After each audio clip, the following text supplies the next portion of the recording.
அண்ணன் தளபதியார் அவர்களுக்கு இளைஞரணி செயலாளர் அவர்கள் நினைவு பரிசு வழங்கி கௌரவிப்பார்கள்.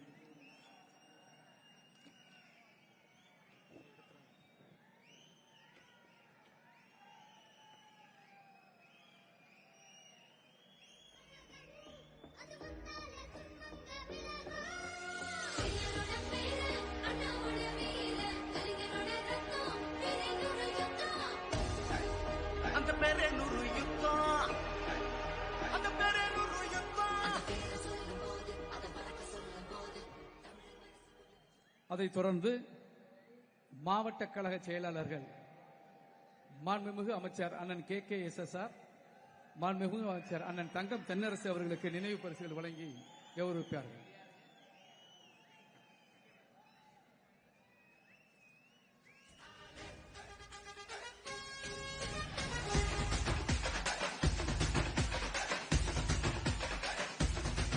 தினம் பசியாரும் பிள்ளைங்க மனசுல நம்பிக்கை வீசுற அம்மாங்க கண்ணுல உலகத்தை உழைக்கிற உழவங்க சிரிப்புல மனசுக்குள் கை கட்டும் எதிரிங்க வியப்புல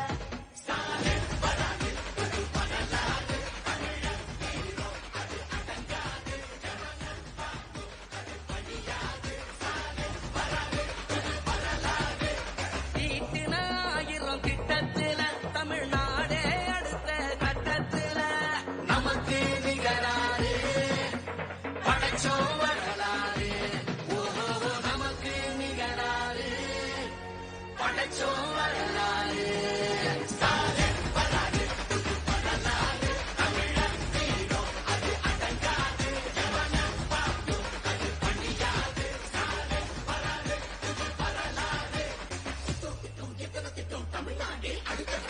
டெல்லியின் ஆளுகைக்கு தமிழ்நாடு என்றைக்கும் அடிபணியாது.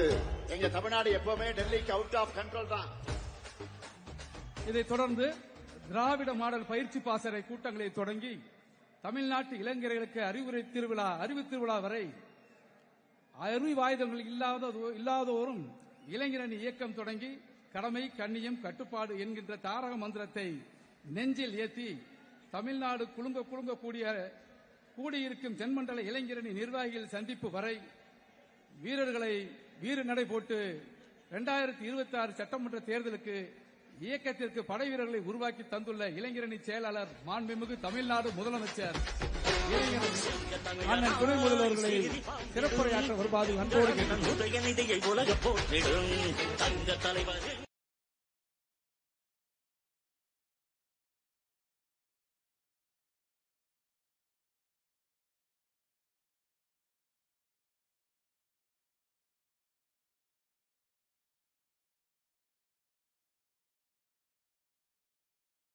மாண்புமிகு தமிழ்நாடு முதலமைச்சர் அண்ணன் துணை முதல்வர்களை சிறப்புரையாற்ற வருவாது அன்போடு கேட்டுக்கொள்கிறேன்.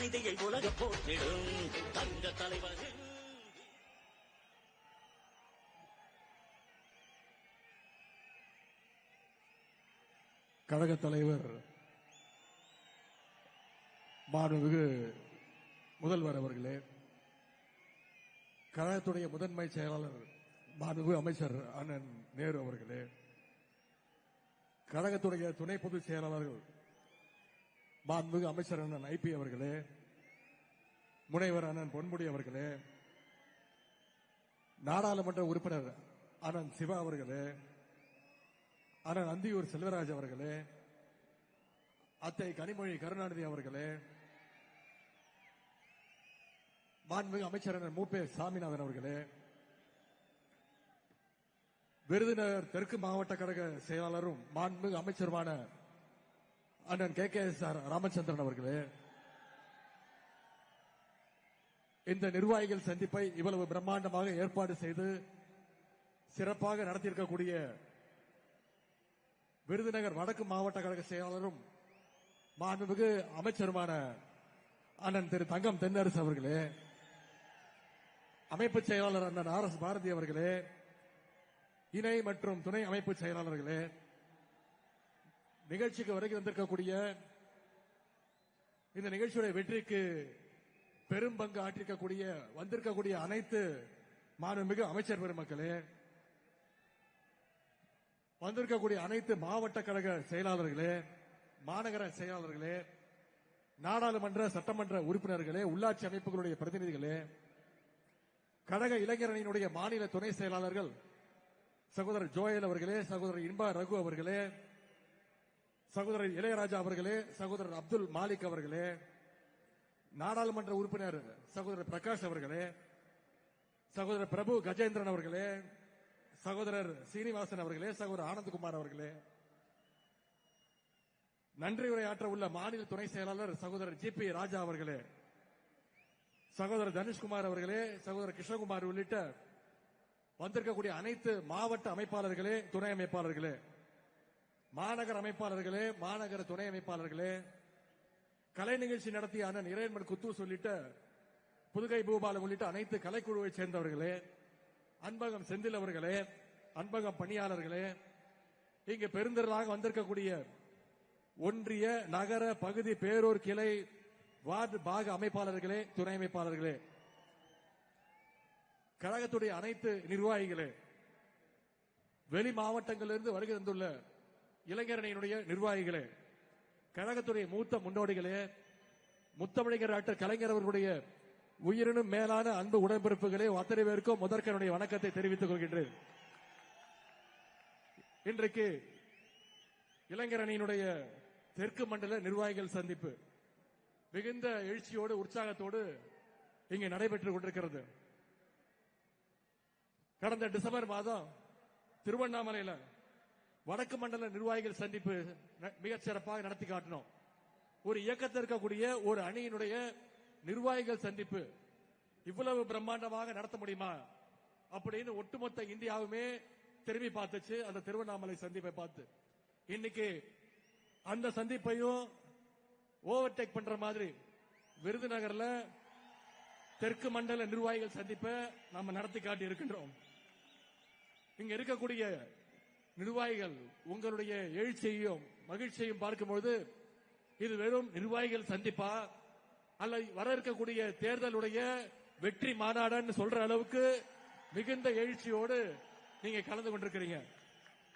பாசத்திற்கும் வீரத்திற்கும் பேர் போன தென் மண்டலத்தில் இருக்கக்கூடிய 10 மாவட்டங்களிலிருந்து 58 தொகுதியிலிருந்து 1,00,000 நிர்வாகிகள் வருகை தந்திருக்கிறீங்க.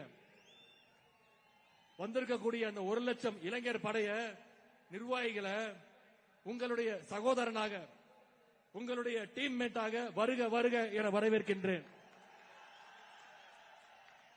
இப்படி தொடர்ந்து நிர்வாகிகள் சந்திப்பை நடத்துவதற்கு அனுமதி கொடுத்த கழக தலைவர் அவர்களுக்கும் தலைமை கழகத்திற்கும் என்னுடைய நன்றியை நான் தெரிவிச்சுக்கிறேன். இந்த நிர்வாகிகள் சந்திப்பு இவ்வளவு சிறப்பாக நடப்பதற்கு 2 பேர் மிக மிக முக்கிய காரணம். ஒருவர் தமிழ்நாட்டு மக்களுக்கு பட்டா கொடுக்கிறவர், இன்னொருத்தர் தமிழ்நாட்டு மக்களுக்கே நிதியை கொடுக்கிறவர். அவங்க 2 பேருக்கும் நன்றி. இந்த சந்திப்புக்கான பணிகளை மிகச் சிறப்பாக ஏற்பாடு செஞ்ச மாண்புமிகு அமைச்சர் அண்ணன் KKSR ராமச்சந்திரன் அவர்களுக்கும் மாண்புமிகு அமைச்சர் அண்ணன் திரு தங்கம் தென்னரசு அவர்களுக்கும் என்னுடைய நன்றி. அதே போல இளைஞரணி நிர்வாகிகள் எல்லாம் ஒருங்கிணைச்சு அழைச்சிட்டு வந்திருக்கக்கூடிய மாண்புமிகு அமைச்சர் பெருமக்கள், மாவட்ட கழக செயலாளர்கள், சட்டமன்ற நாடாளுமன்ற உறுப்பினர்கள், இளைஞரணியினுடைய மாநில துணை செயலாளர்கள், மாவட்ட அமைப்பாளர்கள், துணை அமைப்பாளர்கள், உள்ளாட்சி அமைப்பு பிரதிநிதிகள், உங்க அத்தனை பேருக்கும் மீண்டும் என்னுடைய நன்றியை நான் தெரிவிச்சுக்கிறேன். இந்த விருதுநகர் மாவட்டம் சாதாரண மாவட்டம் கிடையாது. ஆங்கில ஆதிக்கத்தை எதிர்த்து போராண்ட மருது சகோதரர்களை தந்த மண் இந்த விருதுநகர். எளிமையின் சிகரம் பெருந்தலைவர் காமராஜர் தமிழ்நாட்டுக்கு தமிழ்நாடுன்னு பெயர் சூட்டணும்னு போராடிய மொழிப்போர் தியாகி சங்கரலிங்கனார் திராவிட இயக்க கொள்கைகளை சமரசம் இல்லாம மக்கள்கிட்ட கொண்டு போய் சேர்த்த வாலிப பெரியார் திரு AVP ஆசை தம்பி, கலைஞருடைய தென்னக தளபதி ஐயா வே தங்கபாண்டியன், இப்படி கழகத்திற்காக உழைத்த ஏராளமான செயல் வீரர்களை கொடுத்த மாவட்டம் இந்த விருதுநகர் மாவட்டம். மறைந்த முன்னாள் மாவட்ட செயலாளர் முன்னாள் அமைச்சர் ஐயா தங்கபாண்டியன் அவர்களுக்கும் எங்களுடைய இளைஞரணிக்கும் மிக நெருங்கிய ஒரு தொடர்பு உண்டு, சம்பந்தம் உண்டு. நம்முடைய கழக தலைவர் இளைஞரணியுடைய செயலாளராக இருக்கும்போது இளைஞரணியை உற்சாகப்படுத்தணும், அதிகமா வேலை வாங்கணும்னு இளைஞரணியை வளர்ப்பதற்கு துணை நிற்பதற்கு எப்பொழுதுமே இளைஞரணிக்கு அதிக முக்கியத்துவம் கொடுத்தவர் தான் ஐயா தங்கபாண்டியன் அவர்கள். அதனால் கலைஞர் அவர்கள் ஐயா தங்கபாண்டியன் அவர்களை அடிக்கடி கேட்டிருக்கிறார், என்ன தங்கபாண்டியன் நீ கலைஞர் அணியா இல்ல இளைஞர் அணியான்னு அடிக்கடி கேட்டது உண்டு.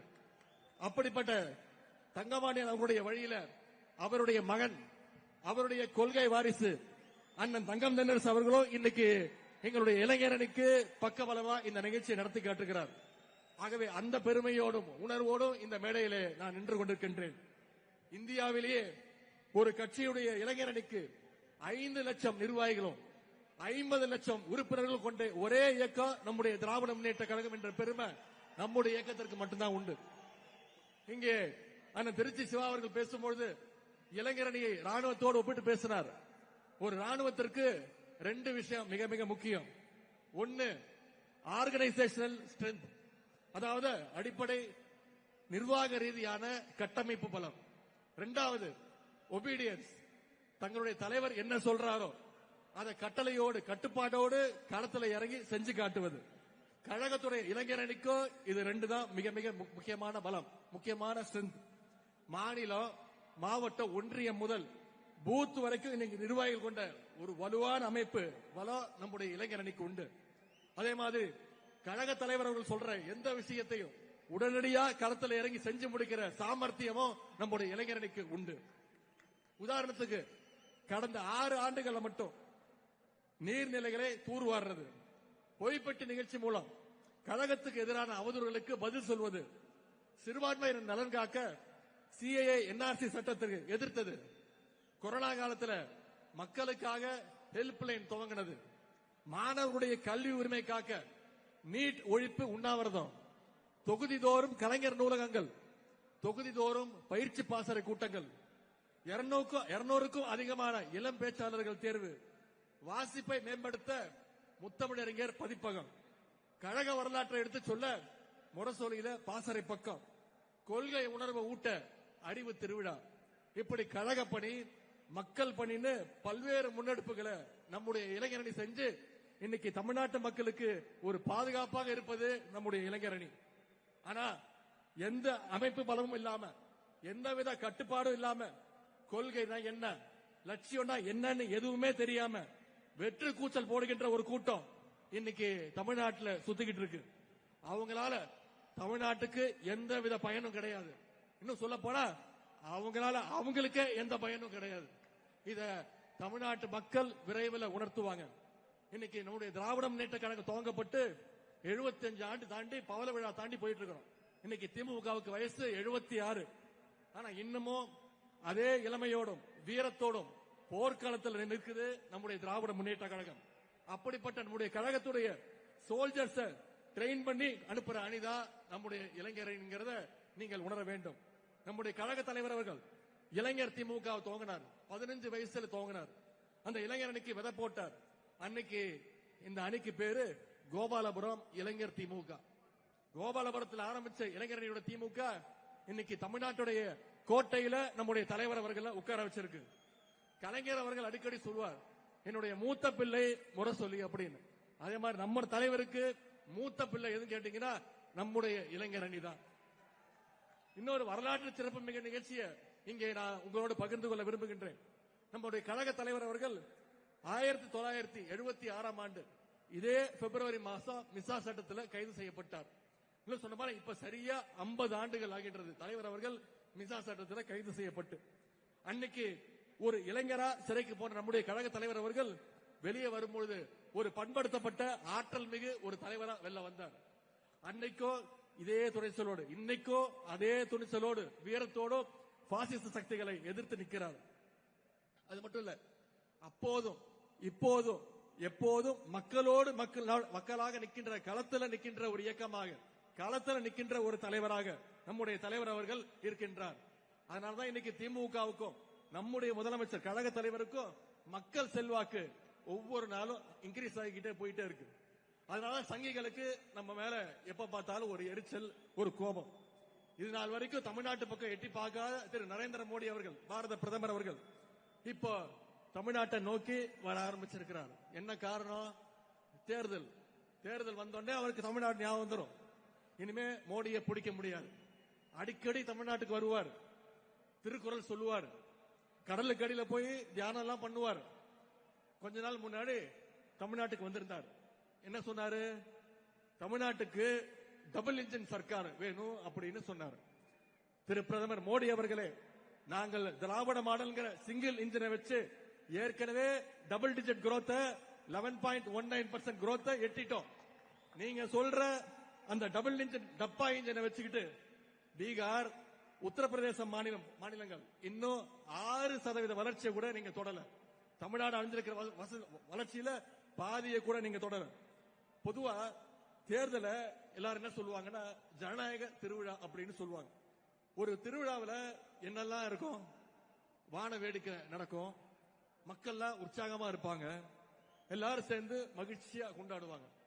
அப்படிப்பட்ட ஒரு அணியாகத்தான் நம்முடைய தலைவர் தலைமையிலான மதச்சார்பற்ற முற்போக்கு கூட்டணி ஒரு அணியாக, மகிழ்ச்சியான அணியாக இன்றைக்கு இருக்கிறது. அதே மாதிரி திருவிழா நேரத்தில் புது புது கடைகள்லாம் போடுவாங்க.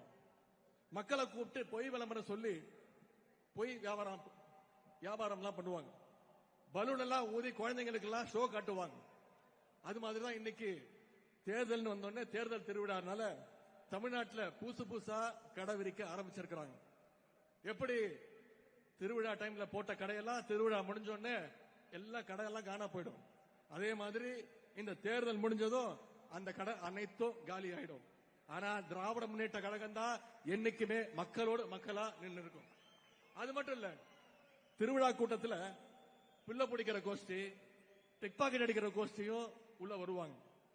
மிட்டாய் வாங்கி தரேன், ஐஸ்கிரீம் வாங்கி தரேன், சாக்லேட் வாங்கி தரேன்னு குழந்தைங்களை கடத்த பார்ப்பாங்க. இப்போ அதே மாதிரி ஆரம்பிச்சிருக்கிறாங்க. இப்போ ஈடி கேஸ்ல இருந்து நான் காப்பாத்துறேன், ஃபெரா கேஸ்ல இருந்து நான் உங்களை காப்பாத்துறேன், மெடிக்கல் காலேஜ் கேஸ் ஊழல் இருந்து நான் உங்களை காப்பாத்துறேன், சம்பந்தி டெண்டர் எடுத்த கேஸ நான் முடிச்சு தரேன். இப்படி கேஸையெல்லாம் காட்டி காட்டி இன்னைக்கு அடிமை கூட்டத்தை பாசிஸ்டுகள் தூக்கி இருக்காங்க. இந்த மிரட்டலுக்கெல்லாம் அடிமை அதிமுக பயப்படலாம். ஆனா திராவிட முன்னேற்ற கழகத்துடைய தொண்டை எந்த உருட்டல் மிரட்டலுக்கும் பயப்பட மாட்டான். ஏன்னா எங்களை வழி நடத்துறது முத்துவேல் கருணாநிதி ஸ்டாலின் என்ற மகத்தான ஒரு தலைவர். பாசிஸ்டுகள் எவ்வளவு முயற்சி செஞ்சாலும் சரி, தமிழ்நாடு என்னைக்குமே உங்க கையில சிக்காது. ஏன்னா எங்க தலைவர் அடிக்கடி சொல்வது மாதிரி தமிழ்நாடு என்னைக்குமே டெல்லிக்கு அவுட் ஆஃப் கண்ட்ரோல் தான். சமீபத்தில் ஒன்றிய அரசு பட்ஜெட் தாக்கல் பண்ணாங்க. வழக்கம் போல தமிழ்நாட்டுக்கு எந்த திட்டத்தையும் தரல. இதுல என்ன கொடுமைனா, ஒன்றிய நிதி அமைச்சர் நிர்மலா சீதாராமன் அவர்கள் பட்ஜெட்டை படிச்சு முடிக்க கூட இல்ல. அதுக்கு முன்னாடியே தமிழ்நாட்டில் இருக்கக்கூடிய எதிர்க்கட்சி தலைவர் திரு எடப்பாடி பழனிசாமி அவர்கள் வாழ்த்து சொல்றார். என்ன மிகச்சிறந்த பட்ஜெட், சிறப்பான பட்ஜெட் அப்படின்னு. பட்ஜெட்டே படிச்சு முடிக்கல. நீங்க கேள்விப்பட்டிருப்பீங்க முரட்டு பக்தர்கள், முரட்டு தொண்டர்கள். ஆனா முரட்டு அடிமை கேள்விப்பட்டிருக்கீங்களா? திரு எடப்பாடி பழனிசாமி அவர்கள் தான் இந்தியாவிலே இப்ப மிகப்பெரிய முரட்டு அடிமை. அது மட்டும் இல்ல, மோடி தமிழ்நாட்டுக்கு வந்தோடனே சூரியன் மறைஞ்சிருச்சு அப்படின்னு சந்தோஷப்படுறார். நம்ம தலைவர் சொன்னாங்க, கால்களை மட்டுமே பார்த்துட்டு இருந்தீங்கன்னா மேல பார்த்தாதானே உங்களுக்கு சூரியன் தெரியும்னு தலைவர் சொன்னாங்க. உடனே திரு எடப்பாடி பழனிசாமி அவர்களுக்கு கோவம் வந்துருச்சு. என்ன தெரியுமா சொல்றாரு? காலை பார்த்து நடந்தாதான் நாங்க நேரா பார்த்து நடக்க முடியும், காலை பார்த்தாதான் நேரா நடக்க முடியுமா அப்படின்னு ரொம்ப அறிவுபூர்வமா கேட்டார். திரு எடப்பாடி பழனிசாமி அவர்களே, தலையை நிமிர்ந்து பாதையை பார்த்து நடந்தீங்கன்னா தான், வழியை பார்த்து நடந்தாதான் நேரம் நடக்க முடியும். நீங்க திரு மோடியுடைய காலையும் திரு அமித்ஷாவுடைய காலையும் பார்த்துட்டே நடந்தீங்கன்னா உங்களை மாதிரி முட்டு சந்தில தான் போய் நிக்க முடியும். இவ்வளவு நாளா அதிமுக பாஜகவுடைய கிளையா இருந்துச்சு. இன்னைக்கு அதிமுக பாஜகவோட இலையா மாறிடுச்சு. தமிழ்நாட்டில் 10 தோல்வி பழனிசாமியும் மொத்த தோல்வி மோடியும் என்னதான் கூட்டணி வச்சாலும் தமிழ்நாட்டுக்குள்ள உங்களை ஒருபோதும் தமிழ்நாட்டு மக்கள் அனுமதிக்க மாட்டாங்க. கழக இளைஞர்கள், நம்முடைய இளைஞரணி தம்பிமார்கள் எப்படிப்பட்டவங்கன்னு பேரறிஞர் அண்ணா அவர்கள் அவரே சொல்லியிருக்கிறார். இந்தி திணிப்புக்கு எதிரான போராட்டம் பண்ணப்போ கழக இளைஞர்கள் மீது தடியடி, துப்பாக்கி சூடுன்னு பல்வேறு தாக்குதல்கள் நடத்துறாங்க. அப்போ அண்ணா சொன்னாரு, உங்களோட தடி அடியால துப்பாக்கியால சாதிக்க முடியாத இளைஞர் கூட்டத்தை நான் என்னோட சுட்டு விரல் காட்டினா தமிழ்நாட்டு இளைஞர் பட சாதிக்கும் அப்படின்னு பேரறிஞர் அண்ணா சொன்னார். தலைவர் அவர்களே, அண்ணா சொன்னது சுட்டு விரல், நான் சொல்றேன் சுட்டு விரல் தேவையில்லை உங்களுக்கு. நீங்க கண்டு அசைச்சா போதும், இங்க இருக்கக்கூடிய இளைஞர் பட நீங்க சொல்றத செஞ்சு காட்டும். பாசிஸ்டுகள் இருந்து தமிழ்நாட்டையும் தமிழ் மக்களையும் எந்நேரம் காப்பாத்துறதுக்கு திராவிட முன்னேற்ற கழகத்துடைய இளைஞரணி தயாராக இருக்கும். கழக தலைவர்களுக்கு இந்த நேரத்தில் மீண்டும் ஒரு வேண்டுகோள். இளைஞரணியினர் நாம களத்துல உழைச்சோம்னா அதற்கான அங்கீகாரத்தை நிச்சயம் கழக தலைவர்கள் கொடுப்பாங்க. மெயின் கேம் ஆடுறதுக்கு முன்னாடி பிராக்டிஸ் பண்ணுவாங்க. அதுதான் கழகத்துடைய இளைஞரணி. நிச்சயம் தலைவர் அவர்கள் அந்த அங்கீகாரத்தை நமக்கு கொடுப்பாங்க. உங்க சார்பில் ஏற்கனவே கோரிக்கை வச்ச வர்ற சட்டமன்ற தேர்தலில் தலைவர் அவர்களும் தலைமை கழகமும் இளைஞர்களுக்கு நிறைய வாய்ப்பு கொடுக்கணும் சட்டமன்ற தேர்தல் ஒரு கோரிக்கை வச்ச. நிச்சயம் தலைவர் அவர்கள் அந்த வாய்ப்பு பண்ணி கொடுப்பாரு நம்பிக்கை எங்களுக்கு இருக்கு. கழக தலைவர் அவர்கள் நமக்கு ஒரு டார்கெட் கொடுத்திருக்கிறாங்க. 200 தொகுதியில குறைஞ்சது 200 தொகுதியில திராவிட முன்னேற்ற கழகம் ஜெயிச்சு காட்டணும். 200 பத்தாது, 200க்கும் அதிகமான தொகுதிகளில் நம்முடைய அணி வெற்றி பெற்றாக வேண்டும். குறிப்பா இந்த தெற்கு மண்டலத்தில் இருக்கக்கூடிய 58 சட்டமன்ற தொகுதிகளையும் திராவிட முன்னேற்ற கழகம் வெற்றி பெற்றாக வேண்டும். அதற்கு வந்திருக்கக்கூடிய இளைஞரணி நிர்வாகிகள் நீங்க ஒவ்வொருத்தரும் மிக மிக கடுமையா உழைக்கணும். நம்ம கிட்ட கொள்கைகள் இருக்கு, அரசுடைய சாதனைகள் சொல்ல இருக்கு. விடியல் பயண திட்டம், முதலமைச்சருடைய காலை உணவு திட்டம், புதுமை பெண் திட்டம், தமிழ் புதல்வன் திட்டம், நான் முதல்வன் திட்டம், 2 லட்சம் இளைஞர்களுக்கு வேலை வாய்ப்பு கொடுத்திருக்கிறோம். இப்ப 10 லட்சம் இளைஞர்களுக்கு லேப்டாப் கொடுத்துட்டு இருக்காரு நம்முடைய முதலமைச்சர் அவர்கள். 100க்கும் அதிகமான விளையாட்டு வீரர்களுக்கு முதன்முறையாக அரசு வேலை வாய்ப்பு கொடுத்திருக்கிறோம். எல்லாத்துக்கும் மேல 1,30,00,000 மகளிருக்கு கலைஞர் மகளிர் உரிமை தொகை கொடுத்திருக்கிறோம். மக்களுக்கு இப்படி அடுக்கடுக்கான திட்டங்களை நம்முடைய தலைவர் செஞ்சு கொடுத்திருக்கிறார். இவ்வளவு சாதனைகளை செஞ்சுட்டு நாம இன்னைக்கு தைரியமா மக்களை சந்திக்கிறதுக்கு தயாரா இருக்கோம். மத்தவங்க மாதிரி வீட்டுக்குள்ள போய் தூங்கிட்டு மாசத்துக்கு ஒரு வாட்டி வெளியில வந்து மூஞ்ச மூடிட்டு திருட்டுத்தனமா டெல்லிக்கு போய் சுத்துற தலைவர் கிடையாது நம்முடைய தலைவர். நீங்க வந்திருக்கக்கூடிய இளைஞரணி நிர்வாகிகள் மக்களை சந்திச்சு நம்முடைய சாதனைகளை எடுத்து சொல்லுங்க. இளைஞரணியுடைய திராவிட மாடல் அரசுடைய பிராண்ட் அம்பாசிடர் தூதுவர்களாக நீங்க மக்கள்கிட்ட போய் சேர வேண்டும். இன்னும் தேர்தலுக்கு சரியாக 60 நாட்கள் தான் இருக்குது. இந்த 60 நாட்களும் நீங்க ஒவ்வொருவரும் மக்களை சந்திச்சு நம்முடைய பிரச்சாரத்தை மேற்கொள்ள வேண்டும். நம்முடைய திராவிட மாடல் அரசு நம்முடைய கழக தலைவர் அவர்கள் ஏன் மீண்டும் முதலமைச்சர் அமரணும்ன்ற பிரச்சாரத்தை நீங்க மக்கள்கிட்ட கொண்டு போய் சேர்க்க வேண்டும். மக்களிடம் செல், மக்களோடு வாழ், மக்களிடமிருந்து கற்றுக்கொள்ளே பேரறிஞர் அண்ணா அவர்கள் நமக்கு சொன்னார். அந்த வகையில நம்முடைய முதலமைச்சர் அவர்கள் ஒவ்வொரு நாளும் மக்களை சந்திச்சுட்டு இருக்கிறார். மக்களோடு மக்களாக வாழ்ந்து அவங்களுக்கான திட்டங்களை கொடுத்துட்டு இருக்கிறார். ஆனா இன்னைக்கு சில பேர் மக்களை கண்டாலே தெரிச்சு ஓடுறாங்க. தூக்கத்திலிருந்து எந்திரிச்சு வந்து இப்ப கண்டதையும் வளரிட்டு இருக்கிறாங்க. இங்க இருக்கக்கூடிய லட்சக்கணக்கான இளைஞர்கள் தம்பிமார்கள் உங்கள் சார்பா நான் சொல்றேன், எங்களுடைய உதயசூரியன் சின்னங்கிறது சும்மா ஏதோ செவுத்தில் எழுதுற சின்னம் கிடையாது. கழக உடன்பிறப்புகள் ஒவ்வொருத்தருடைய இதயத்திலையும் ரத்தத்திலையும் ஊறி போன சின்னம் உதயசூரியன். அண்ணா கண்டெடுத்த சின்னம் உதயசூரியன்.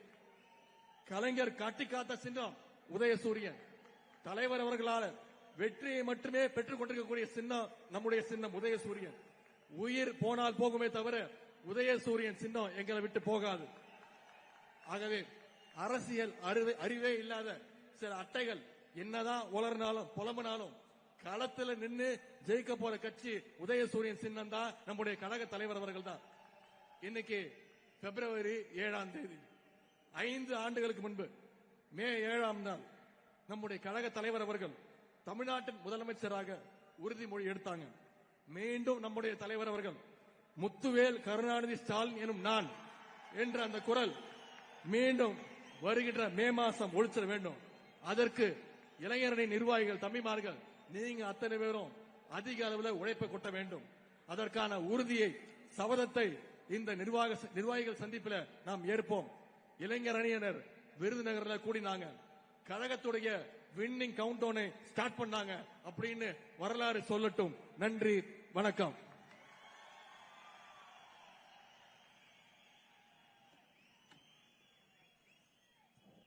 சிறப்பாக சிறப்புரையாற்றி